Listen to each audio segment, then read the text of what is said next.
اویسی ایک طرف ہے ایک طرف لشکر ہے ظالم کا. یہ ایک اکیلا آدمی اسد الدین اویسی پارلیمنٹ میں دہا رہا ہے بنا کسی ڈرے. وہ نریندر مودی کی آنکھوں میں آنکھیں ڈال کر بات کرنے والے کا نام بیرسٹر اسد الدین اویسی ہے. وہ جو امت شاہ جس کو تڑی پاڑ کے نام سے جانا جاتا ہے، دنیا جس سے کانپتی ہے، ہمارے بیرسٹر اسد الدین اویسی انہی کے سبھا میں جب وہ بولتے ہیں تو یہ بھی امت شاہ جی انہی کی طرف دیکھ رہے ہیں. ان کا نام ہے اسد الدین اویسی. آج آپ کو اور ہم کو وقف کیا ہے معلوم نہیں تھا، بہت سارے لوگوں کو معلوم نہیں تھا وقف کیا ہے. اویسی صاحب نے بچے تک بتا دیا کہ وقف کیا ہے. وہ تمہاری باپ کی پراپرٹی ہے، وہ تمہاری دادا کی پراپرٹی ہے، وہ تمہارے نانا کی پراپرٹی ہے، اور تمہاری اپنی جائیداد کو یہ ناپاک سازش کرنے والی سرکار اس کو ہڑپنا چاہتی ہے. اب دیر نہیں ہے، اٹھو مسلمانوں اور اپنی تحریک کو آگے بڑھاؤ اور اویسی صاحب کے ہاتھ کو مضبوط کرو.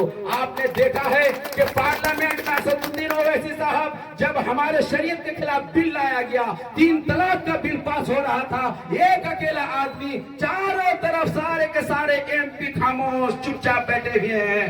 ہمارے شیخ مولانا اسرار الحق صاحب قاسمی مرحوم وہ اس بل کی مخالفت کرنے کے لیے پارلیمنٹ میں جانے کے لیے تڑپ رہے ہیں. یہی کانگریس جس کو ہم ہاتھ کے نشان پر ووٹ دیتے ہیں، جب مسلمانوں کا شریعت کا مدعا آیا ہمارے مرحوم مولانا اسرار الحق صاحب کو بولنے کی اجازت نہیں دیتی ہے. یہ وہی کانگریس ہے، یہ وہی کانگریس ہے جو مسلمانوں کی بربادی کا سب سے بڑی وجہ.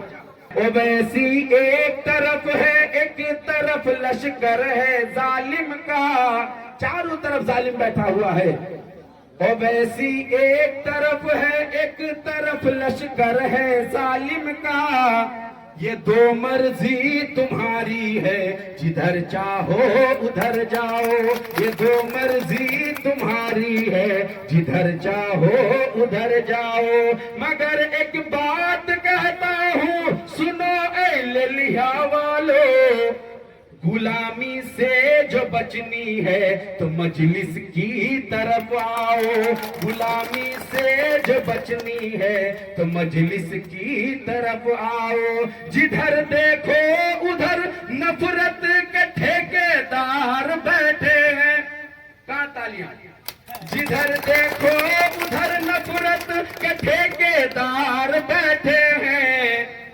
ہمارے ملک میں ہر سمت اب غدار بیٹھے ہیں. ہمارے ملک میں ہر سمت اب غدار بیٹھے ہیں. ترقی ہو وطن کی تو بتاؤ کیسے ہوگی جب. ترقی ہو وطن کی تو بتاؤ کیسے ہوگی جب.